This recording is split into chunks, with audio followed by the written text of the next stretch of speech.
Šiaurės Atlanto pakraštyje yra Islandija sala, kurioje gamta pasireiškia retai matoma jėga. Aktyvūs ugnikalniai horizonte, dominuojantys ledynai, lavos laukais tekantys kriokliai ir žiemos dangų nušviečiančios šiaurės pašvaistės – visa tai kasdienio kraštovaizdžio dalys.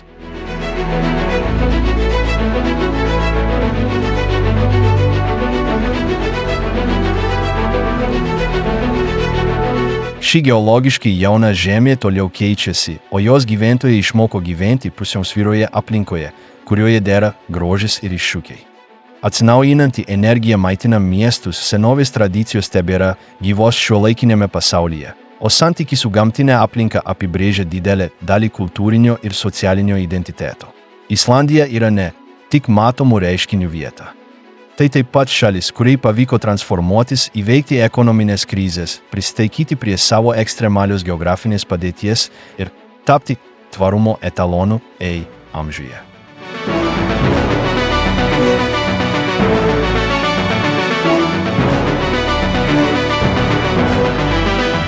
Kiekvienas jos teritorijos kampelis pasakoja istoriją apie atsparumą, prisitaikymą ir pagarbą aplinkai. Tačiau be savo kraštovaizdžių ir šiuolaikinės visuomenės Islandija turi mažiau žinomų, tylių, bet gilių aspektų. Kokias paslaptis slėpia ši sala, kurioje ugnis ir ledas vis dar žymi gyvenimo pulsą? Sveiki atvykę į Mundarę. Pradėkime.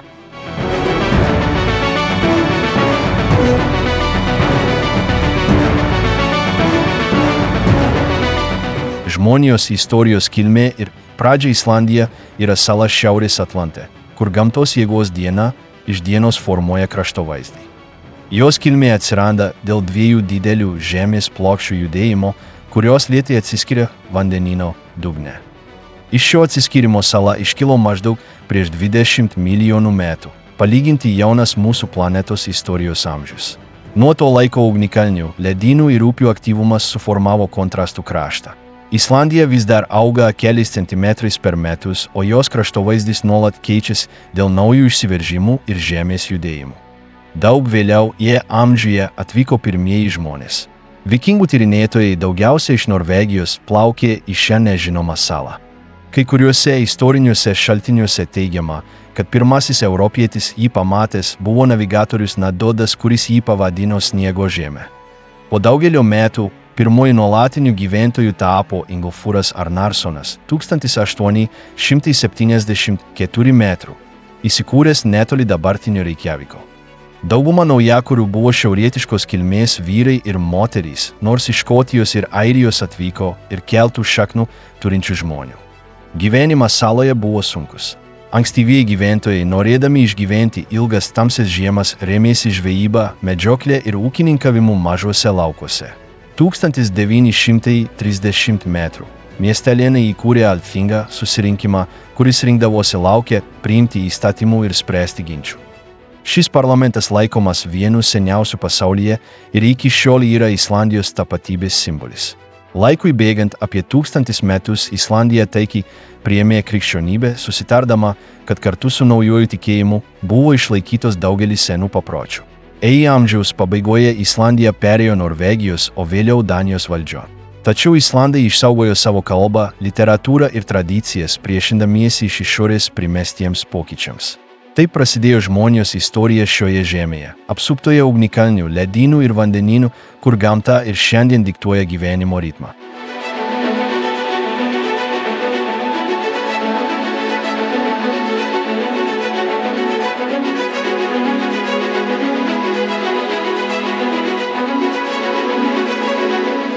Islandija šiandien. Visuomenė, papročiai ir kasdienis gyvenimas gyvenimui Islandijoje būdingas harmoningas modernumo, tradicijų ir gilios pagarbos gamtiniai aplinkai derinys.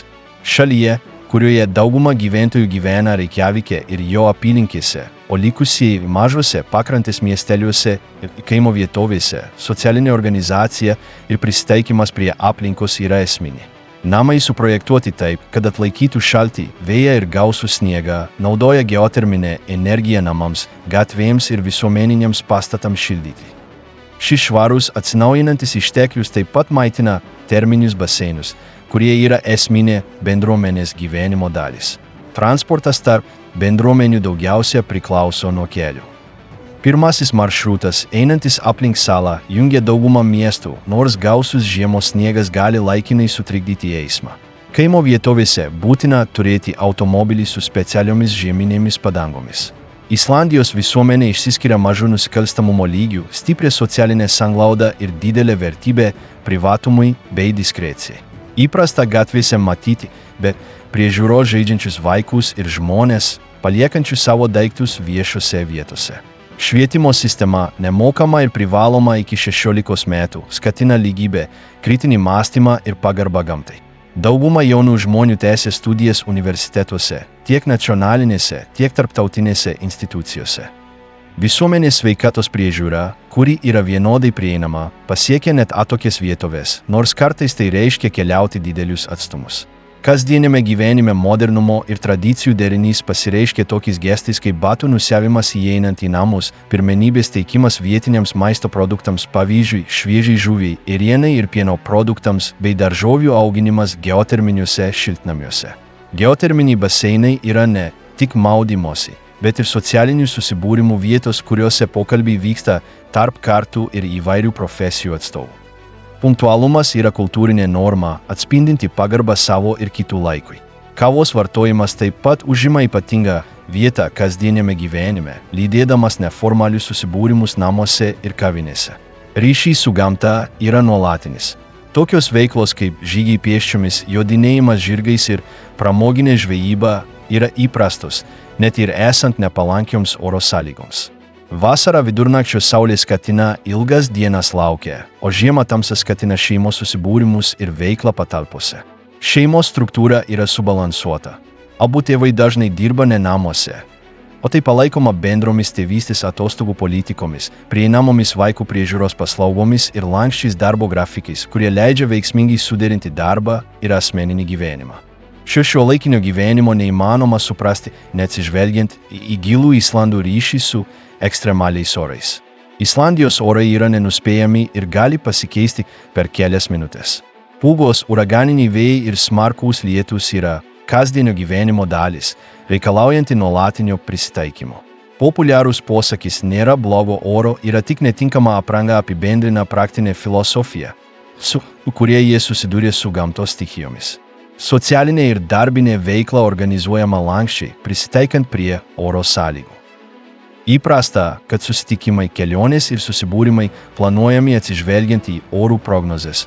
Užėjus audrai, visa bendruomenė be jokių dramų pertvarko savo rutiną. Šis prisitaikymas sustiprina Islandijos visuomeniai būdingą atsparumo į bendradarbiavimo jausmą. Ilgomis žiemomis, kai trūksta saulės šviesos, namai ir viešosios erdvės tampa šviesos ir šilumos oazė.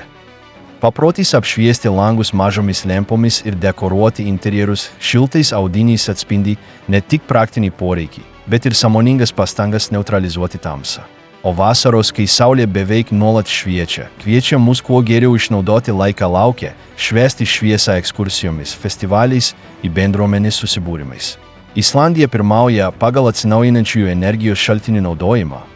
Elektra ir šildymas beveik visiškai tiekiami iš geoterminės ir hidroelektrinės energijos. Šis įsipareigojimas prisidėjo prie oro kokybės išsaugojimo ir poveikio aplinkai mažinimo.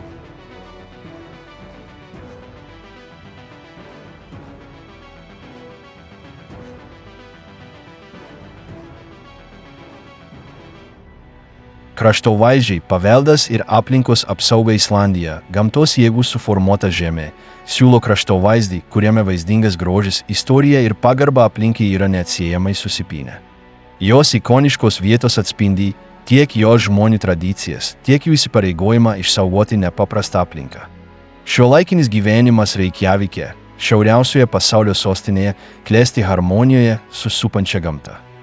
Jaukios kavinės, muziejai, tokie kaip Islandijos nacionalinis muziejus ir monumentali Hallgrímo bažnyčia, kurios dizainas primena vulkaninės bazalto kolonas, egzistuoja kartu su atviromis erdvėmis, kviečiančiomis susisiekti su gamtinė aplinka.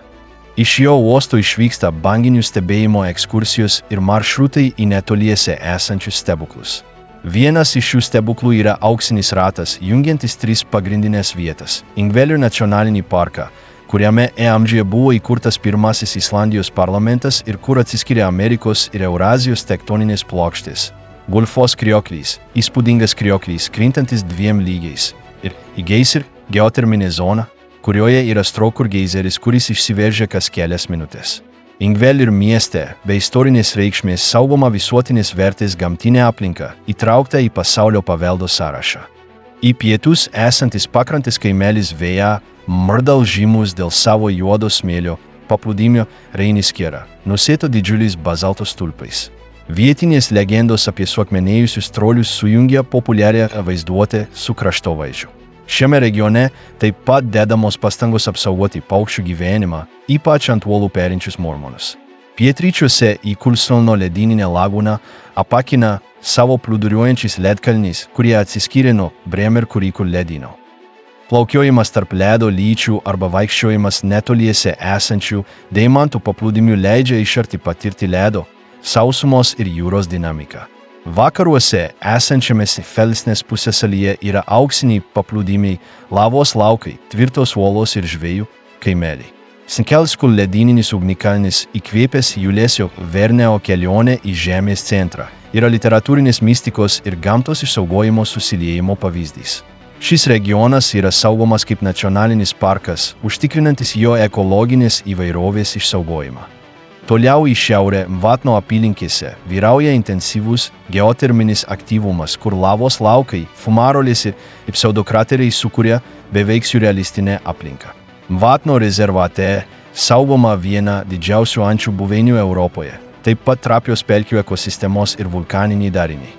Akureyri, antras pagal dydį Islandijos miestas, derina gyvybingą miesto gyvenimą su tvirtų prisirišimu prie kaimo tradicijų.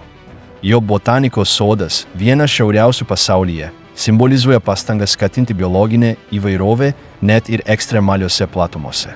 Iš čia prasideda maršrutai į fjordus ir banginių stebėjimo veiklas, visada laikantis tvaraus turizmo principų. Atokiuose vakarų fjorduose, Ultrabjergo uolose, gyvena viena didžiausių pasaulyje mormonų kolonijų. Adinjandi krioklys žavi savo krintančią vėduoklę. Hornstrand ir gamtos rezervatas be kelių ir pastatų yra prieglobstis arktinėms lapėms ir daugeliui paukščių rūšių praktiškai nepaliestoje aplinkoje. Negyvenamas vidinis kraštovaizdis, žinomas kaip aukštumos, siūlo juodo smėlio dykumų, įvairiaspalvių kalnų ir ledyninių upių kraštovaizdžius. Landmannalaugaras su savo geoterminiais dariniais ir natūraliais karštais šaltiniais yra mėgstama vieta žygeiviams, norintiems patirti gamtą gryniausią formą. Be matomų kraštovaizdžių, Islandija taip pat turi paslėptą pasaulį po savo paviršiumi, kurį formuoja intensyvus vulkaninis aktyvumas. Lavos urvai, tokie kaip Raufar-Selir, leidžia tyrinėti senovinių išsiveržimų suformuotus tunelius, kur spalvingi mineralai ir išsilydžiusios srovės suformuotos formos sukuria nežemišką aplinką. Vaikščiojimas tarp sienų, kurios kadaise buvo laikę užšalusios ugnies upės, suteikia unikalią perspektyvą apie geologinius procesus, kurie ir toliau formuoja salą.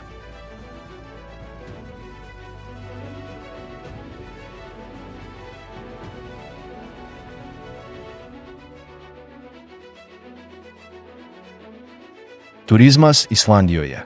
Plėtra, iššūkiai ir tvari ateitis pastaraisiais dešimtmečiais Islandija iš atokios ir retai lankomos vietos išsivystė į vieną geidžiamiausių vietų keliautojams iš viso pasaulio. Vulkaninių kraštovaizdžių, ledynų, krioklių ir gamtos reiškinių, tokių kaip šiaurės pašvaistė, derinys paskatino precedento neturintį turizmo augimą. Iki 2000 metrų metinių turistų skaičius buvo nedidelis, o turistinė infrastruktūra ribota. Tačiau nuo 2010 metrų, ypač po tarptautinio dėmesio sulaukusio Eyjafjallajökull ugnikalnio išsiveržimo, lankytojų skaičius išaugo. Pastaraisiais metais Islandija sulaukė daugiau nei 2 milijonų turistų. Šis skaičius gerokai viršija šalies gyventojų skaičių. Šis spartus augimas turėjo teigiamos įtakos ekonomikai. Turizmas tapo vienu iš pagrindinių nacionalinių pajamų šaltinių, sukuriančių darbo vietas tokiuose sektoriuose kaip svetingumas, transportas, nuotykių veikla ir gidų paslaugos. Naujų turizmo verslų kūrimasis atgaivino daugelį kaimo bendruomenių, kurios anksčiau beveik išimtinai priklausė nuo žvejybos ar žemės ūkio. Tačiau spartus augimas taip pat sukėlė iššūkių. Infrastruktūra, iš pradžių sukurta aptarnauti nedidelę gyventojų grupę, turėjo būti greitai pritaikyta, kad atlaikytų didžiulį lankytojų antplūdį. Kai kuriuose vietose keliai, sanitarijos paslaugos ir gamtinės teritorijos patyrė didelį spaudimą. Poveikis aplinkai yra vienas iš pagrindinių rūpesčių. Dėl nuolatinio žmonių srauto daugelis lankomiausių vietų, tokių kaip juodo smėlio paplūdimiai, kriokliai ir pėsčiųjų takai, nukentėjo nuo erozijos, pakito augmenija ir kaupėsi šiukšlės. Siekdamos neutralizuoti šį poveikį, Islandijos vyriausybė ir įvairios privačios organizacijos įgyvendino apsaugos priemones. Viena iš strategijų buvo įrengti kontroliuojamos prieigos sistemas kai kuriuose turistinėse vietose. Tai apima pakeltų takų įrengimą siekiant apsaugoti žemę, privalomų takų nustatymą ir automobilių stovėjimo reguliavimą. Labai pažeidžiamose vietovėse apsilankymai buvo laikinai apriboti, kad ekosistema galėtų atsigauti. Turistų švietimas yra dar vienas tvarios strategijos ramstis. Atvykę į tarptautinį oro uostą lankytojai gauna žinutes, skatinančias gerbti gamtą, laikytis vietos taisyklių ir pabrėžti, kad svarbu nepalikti šiukšlių ar nežaloti gamtinės aplinkos. Sertifikuoti kelionių organizatoriai privalo laikytis aplinkosaugos ir socialinio elgesio kodeksų. Islandija taip pat pradėjo kampanijas skirtas geriau paskirstyti turistų srautus ištisus metus ir visoje šalyje. Tradiciškai lankytojai daugiausia plūdo vasaros mėnesiais ir netoli Reikjaviko esančiose vietovėse. Šiandien turizmas skatinamas žiemą ir mažiau žinomose regionuose, tokiuose kaip vakarų fjordai ar šalies šiaurė, siekiant sumažinti spaudimą populiaresnėms kryptims. Kaimo turizmas tapo naudinga alternatyva tiek keliautojams, tiek vietos bendruomenėms. Svečių namai, maži šeimos viešbučiai ir turizmui atviri ūkiai leidžia geriau pažinti Islandijos kultūrą ir teisingiau paskirsto pajamas. Lankytojų saugumas yra dar vienas svarbus aspektas. Atsižvelgdama į nenuspėjamą klimatą ir su vulkaninė bei ledyninė geografija susijusią riziką, vyriausybė sukūrė ankstyvojo perspėjimo sistemas ir saugos patarimus turistams. Kelionių agentūros reguliariai teikia informaciją apie oro sąlygas, kelių būklę ir atsargumo priemonės, kurių reikia imtis tokios veiklos kaip žygiai pėsčiomis, plaukiojimas valtimi ar ledo urvų tyrinėjimas metu.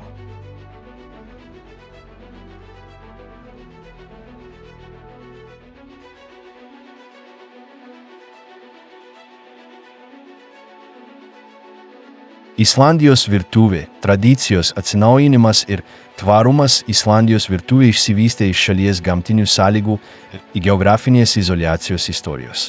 Šimtmečius Islandai rėmėsi artimiausioje aplinkoje esančiais ištekliais, formuodami virtuvę pagrįstą paprastumu, maisto konservavimu ir visapusišku gamtos išteklių panaudojimu. Žuvis visada buvo neatsiejama dietos dalis. Menkės, juodadėmės menkės, lašišos ir upėtakiai yra vienos iš labiausiai vartojamų rūšių. Tradiciniai paruošimo būdai apima džiovinimą ore, rūkymą ir fermentaciją, metodus, kurie leido maistą išsaugoti ilgomis žiemomis. Avinėlis taip pat užima centrinę vietą. Islandijos ėriukai laisvai auginami aukštumose ir šeriami natūraliai yra vertinami dėl intensyvaus skonio ir švelnios tekstūros. Tokie patiekalai kaip hangikit, rūkyta ėriena, yra būdingi tradicinėms šventėms ir festivaliams. Maisto konservavimas buvo būtinas istoriniam išlikimui. Be žuvies ir mėsos džiovinimo buvo naudojami tokie metodai kaip fermentacija išrūgose arba laikymas gyvuliniuose riebaluose. Dėl šios praktikos atsirado tokie maisto produktai kaip karl, fermentuota ryklio mėsa, dabar laikoma tradiciniu patiekalu, žadinančiu lankytojų smalsumą. Pieno produktai yra būtini kasdienėje mityboje. Skyr, panašus į jogurtą, bet tirštesnis ir daug baltymų turintis, plačiai vartojamas pusryčiams, užkandžiams ir desertams. Kiti produktai, tokie kaip sviestas, sūriai ir išrūgos, yra kulinarinės tradicijos dalis. Daržovių, kurias riboja klimato sąlygos, tradiciškai trūko. Tačiau pastaraisiais dešimtmečiais geoterminių šiltnamių naudojimas leido vietoje auginti pomidorus, agurkus, paprikas ir šviežias žoleles, taip išplėsdamas Islandijos virtuvės galimybės. Kepykla turi savo tradicijas. Rūbrau, tiršta ir šiek tiek saldi ruginė duona, tradiciškai kepama natūralioje geoterminės žemės šilumoje. Ši duona dažnai patiekiama su žuvies patiekalais ir sriubomis.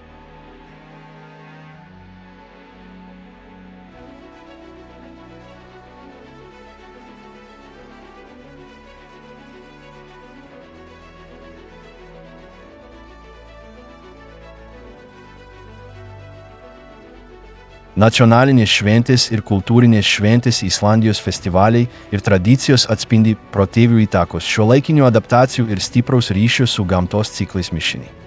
Nepaisant mažo dydžio, šalis švenčia daugybę festivalių, kurie padeda išsaugoti vietos papročius ir stiprinti kultūrinį identitetą.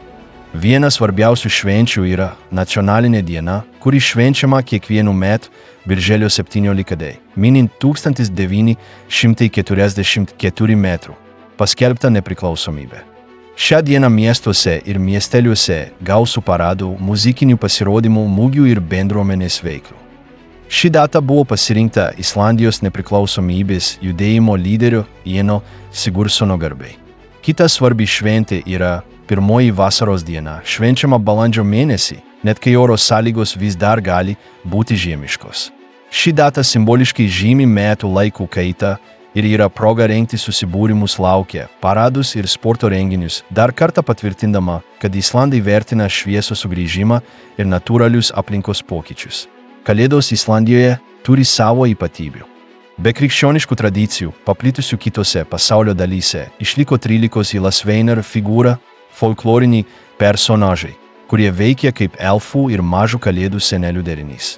Kiekvienas iš šių personažų lanko vaikus prieš kalėdas, palikdamas mažas dovanėlės ar krėsdamas išdaigas, priklausomai nuo vaiko elgesio.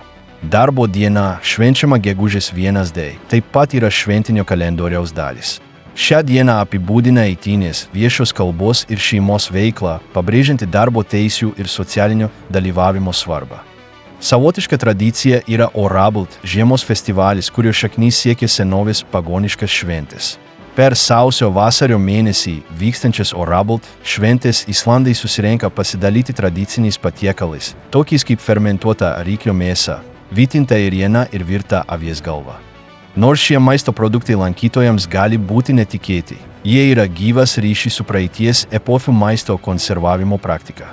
Reikjaviko kultūros festivalis yra dar vienas svarbus renginys. Rugpjūtį vykstantis festivalis subūrė muziką, teatrą, literatūrą ir vaizduojamąjį meną daugybėje viešųjų erdvių visoje sostinėje. Jos tikslas – demokratizuoti prieigą prie kultūros, atnešti meninę raišką į gatves ir skatinti aktyvų dalyvavimą visoje bendruomenėje. Vasaros saulėgrįža, nors ir ne visada žymima konkrečią nacionalinę šventę, įkvėpia vietinės šventės, ypač kaimo vietovėse. Šiuo laikotarpiu, kai saulė vos nusileidžia už horizonto, įprasta organizuoti laužus, koncertus ir susibūrimus lauke, pasinaudojant nuolatinę šviesą. Žvejybos regionuose jūros diena yra svarbi data. Birželio mėnesį vykstantis renginys pagerbė jūrų gyvūniją ir šalies jūrinį paveldą. Veiklos apima irklavimo varžybas, tradicinių žvejybos technikų demonstracijas ir šeimos renginius uostuose.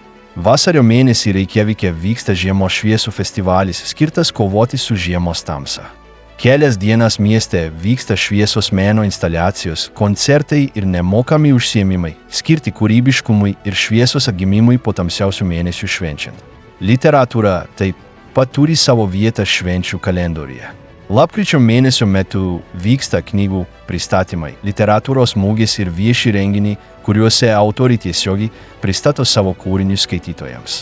Šis kultūrinis akcentas pabrėžia gilų Islandijos ryšį su rašytiniu žodžiu.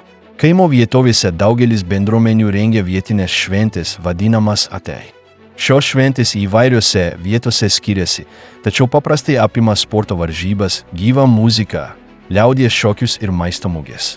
Tai itin svarbus momentai bendruomenės ryšių stiprinimui ir tradicijų perdavimui į naujoms kartoms. Pagarba gamtai yra integruota į daugelį švenčių. Tokios veiklos kaip organizuoti žygiai, paukščių stebėjimo ekskursijos ir gamtos tvarkymo renginiai derinami su tradicinėmis šventėmis, demonstruojančiomis aplinkos svarbą Islandijos kultūroje.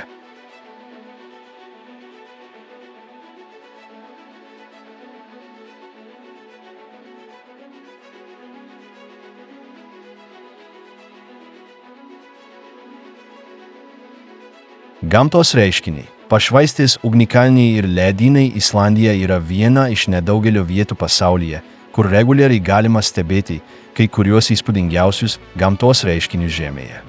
Šiaurės pašvaistė, vulkaninė veikla ir dideli ledynai yra esminė kasdienio šalies kraštovaizdžio ir fizinio charakterio dalis. Šiaurės pašvaistė, dar vadinama šiaurės pašvaistė, atsiranda, kai saulės dalelės sąveikauja su Žemės atmosfera. Šis reiškinys naktinį dangų nudažo žaliais, violetiniais ir raudonais atspalviais. Islandijoje jie matomi daugiausia nuo rugsėjo iki balandžio mėnesio, ypač regionuose, toli nuo šviesos taršos, pavyzdžiui, šalies šiaurėje ir vakarų fjorduose. Šio reiškinio stebėjimui reikalingas giedras dangus ir stiprus saulės aktyvumas. Islandija yra Vidurio Atlanto kalnagūbryje, kur atsiskiria Šiaurės Amerikos ir Eurazijos tektoninės plokštės. Ši vieta pasižymi intensyviu seisminiu ir vulkaniniu aktyvumu. Jos teritorijoje yra maždaug 30 aktyvių vulkaninių sistemų, o išsiveržimai, nors ir ne visada dažni, yra salos natūralios dinamikos dalis. Tarp žymiausių ugnikalnių yra Eyjafjallajökull, kurio išsiveržimas 2010 metrų.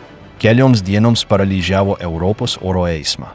Kitas svarbus ugnikalnis yra Hekla, istoriškai žinomas kaip vartai į pragarą, nuo tada, kai saloje apsigyveno žmonės, išsiveržė daugiau nei 20 kartų. Katla, padengta mardalsikų ledyno, garsėja smarkiais išsiveržimais, galinčiai sukelti ledyninius potvynius. Grimsėtinas, esantis po Vatnajökull ledyno, yra aktyviausia Islandijos vulkaninė sistema ir neseniai išsiveržė, pavyzdžiui, 2011 metrų. Islandijos ugnikalnius nuolat stebi seisminiai jutikliai ir palydovinės stebėjimo sistemos. Ši stebėsena leidžia anksti aptikti aktyvumo požymius ir įgyvendinti gyventojų saugos protokolus. Vulkaninė veikla, nors ir rizikinga, taip pat davė naudos, pavyzdžiui, sukūrė derlingą dirvožemį ir davė gausybės geoterminės energijos. Ledynai dengia maždaug 11% Islandijos sausumos ploto. Šios ledo masės maitina upės, lagūnas ir vandeninguosius sluoksnius, sudarydamos esminę šalies hidrologinės sistemos dalį. Vatnajökull ledynas, didžiausias pagal tūrį Europoje, driekiasi per didžiulę teritoriją pietryčių Islandijoje. Pastaraisiais dešimtmečiais klimato kaita paspartino daugelio Islandijos ledynų traukimąsi, pakeisdama kraštovaizdį ir paveikdama susijusias ekosistemas. Su ugnikalnių ir ledynų sąveika susijęs reiškinys yra įkulhlaups, staigus potvyniai, kuriuos sukelia greitas ledo tirpsmas dėl poledinių ugnikalnių išsiveržimų. Šie įvykiai vos per kelias valandas gali sunaikinti kelius, tiltus ir pakeisti upių vagas. Tarp gamtos įžymybių yra Íkulsholno ledyno lagūna, kur dideli ledo luitai lūžta nuo Bremerkurikull ledyno ir lėtai plaukia vandenyno link. Ledo ir vandens sąveika sukuria nuolat kintantį kraštovaizdį. Gveriro geoterminė zona netolim Vatno ežero siūlo dar vieną gamtos spektaklį. Ten fumarolės, burbuliuojantys purvo šaltiniai ir ryškiaspalviai mineralų telkiniai atskleidžia požeminį aktyvumą. Samanomis apaugęs Eldhrono lavos laukas susiformavo per vieną didžiausių istorijoje išsiveržimų – Laki vulkaninės sistemos išsiveržimą 1773, 1774 metrų. Silfros lūžis, esantis Ingvellir nacionalinėme parke, leidžia lankytojams nardyti tarp dviejų žemyninių plokščių. Vanduo, filtruojamas per porėtą lavą, siūlo vieną aiškiausių matomumo taškų pasaulyje, viršijantį 100 metrų. Pakrantėje juodo smėlio Dypansandur paplūdimys ir Dyrflai uolos atspindi nuolatinę vandenyno ir vulkaninės veiklos sąveiką. Erozija, vėjas ir bangos suformavo unikalias formacijas, kuriuose dera gamtos istorija ir vaizdingas grožis. Kitas geologinio aktyvumo pavyzdys yra Svartifosas krioklys apsuptas bazalto kolonų, susidariusių lėtai vėstant lavai. Ši struktūra įkvėpė šiuolaikinius architektūros elementus, tokius kaip Hallgrímskirkja bažnyčios Reikjavike projektas.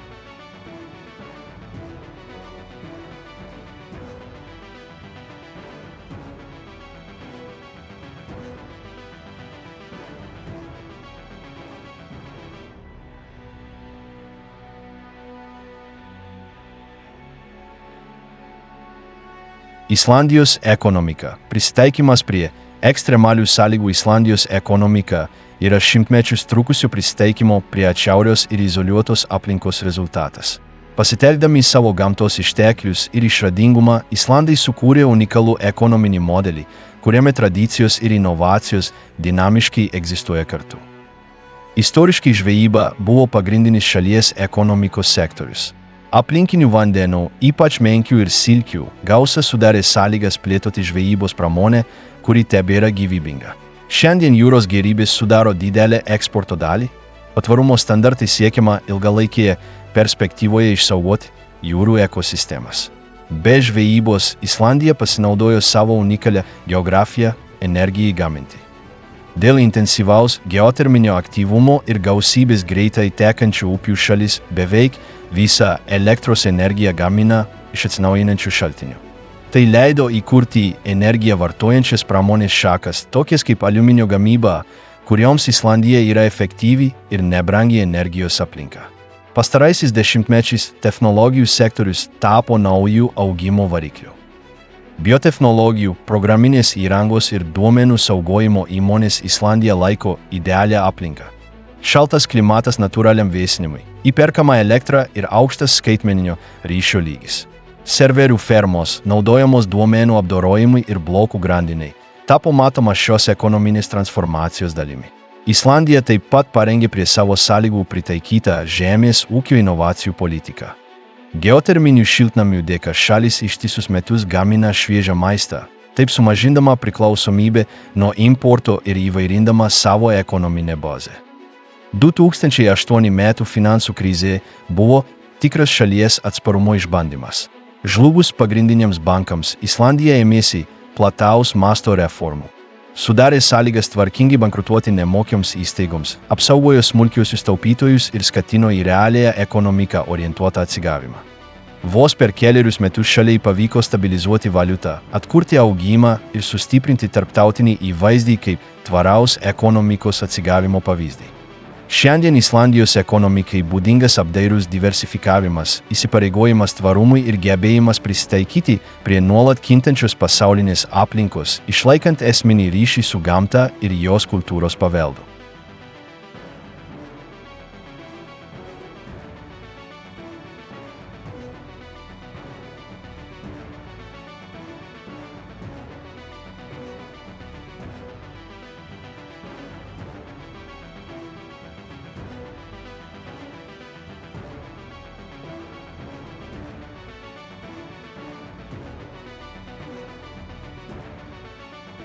Gyvenimas aukštumose ir labiausiai izoliuotuose regionuose, be žinomiausių miestų ir turistinių vietų, Islandijoje yra teritorijų, kuriuose gyvenimas vyksta ekstremaliomis sąlygomis. Aukštumos yra tokus regionai, tokie kaip vakarų fjordai ir dalis šiaurės, siūlo unikalų izoliacijos, atsparumo ir prisitaikymo kraštovaizdį šiuolaikiniame pasaulyje. Islandijos aukštumos, didžiulės juodo smėlio dykumų, plikų kalnų ir ledyninių upių teritorijos dėl atšiauraus klimato lieka amžinai negyvenamos. Tačiau vasaros mėnesiais kai kurios šeimos įkuria laikinas pastogės avių auginimui arba kaip bazė mažo poveikio aplinkai turizmui. Sąlygos ten negailestingos, permaininga temperatūra, stiprus vėjas ir ribotas prieinamumas, todėl net ir paprastam perėjimui gali prireikti specializuotų transporto priemonių ir išgyvenimo įgūdžių. Šiauriausiuose regionuose ir atokiuose fjorduose yra mažų bendruomenių, kurios palaiko gyvenimo būdą, glaudžiai susijusi su gamtinė aplinka. Kaimuose, kur jūra ir kalnai diktuoja tempą, savarankiškumas yra būtinas. Daugelis šeimų derina tokias veiklas kaip amatininkų žvejyba, smulkus gyvulininkystė ir kaimo turizmas, kad išlaikytų savo vietos ekonomiką. Izoliacija veikia kiekvieną kasdienio gyvenimo aspektą. Prieiga prie medicinos ir švietimo paslaugų gali būti susijusi su ilgomis kelionėmis, nepalankiomis oro sąlygomis. Vietos parduotuvės, dažnai nedidelio dydžio, aprūpina gyventojus būtiniausiais daiktais, o kaimyniniai santykiai yra būtini susidorojant su ekstremaliomis situacijomis. Žiema su užsitęsusia tamsa reikalauja kruopštaus pasiruošimo. Maisto saugojimas, infrastruktūros atsparumas ir psichinė tvirtybė yra labai svarbus veiksniai, lemiantys mėnesių santykinį uždarumą. O vasara atneša trumpalaikį gyvybingumą, kai atgyja gamta, bendruomenės švenčia susibūrimus ir atnaujinami žemės ūkio ar priežiūros projektai. Naujosios technologijos pagerino gyvenimo kokybę šiuose regionuose. Nacionalinių infrastruktūros programų palaikomas interneto ryšys leidžia gyventojams naudotis internetinėmis paslaugomis, nuotoliniu mokymusi ir skaitmeninės prekybos galimybėmis. Vis dėlto daugelis išlaiko tvirtą prisirišimą prie tradicinių gamybos metodų ir bendruomenės gyvenimo, išsaugodami kultūros paveldą, kuris kitur šalyje linkęs būti sumenkęs. Gyvenimas atokiuose Islandijos regionuose yra žmonių atsparumo susidūrusių gamtos iššūkiais apraiška. Šiose teritorijose, pasižyminčiose atšiaurių klimatų ir ekstremalių kraštovaizdžių, ir toliau gyvena bendruomenės, kurios puoselėja nepriklausomybės, solidarumo ir gilios pagarbos jas maitinančiai žemei dvasią. Islandija – tai unikali gamtos ir atkaklaus žmogaus gyvenimo akistata. Šiaurės Atlante izoliuota, ekstremali geografija suformavo ne tik kraštovaizdį, bet ir gyventojų charakterį. Jie atsparus, prisitaikantys ir glaudžiai susiję su aplinka. Šioje kontrastų šalyje, kur egzistuoja ugnis ir ledas, žmonija nesiekia dominuoti, o sugyventi. Tradicijos, modernumas, inovacijos ir pagarba aplinkai natūraliai egzistuoja kartu, formuodami visuomenę, kuri sugebėjo išlaikyti savo tapatybę atsiverdama pasauliui. Be ugnikalnių, ledynų ir pašvaisčių Islandija siūlo tylią pamoką. Gyvenimas klesti nepaisant nepalankių sąlygų, o harmonijoje su jomis. Kiekvienoje bendruomenėje, kiekviename kraštovaizdyje jaučiamas tas pats tikrumas. Čia gamta yra ne iššūkis, kurį reikia įveikti, o palydovas kelionėje. Islandija iš esmės išlieka priminimu, kas įmanoma, kai žmonija supranta savo vietą pasaulyje, o ne virš jo.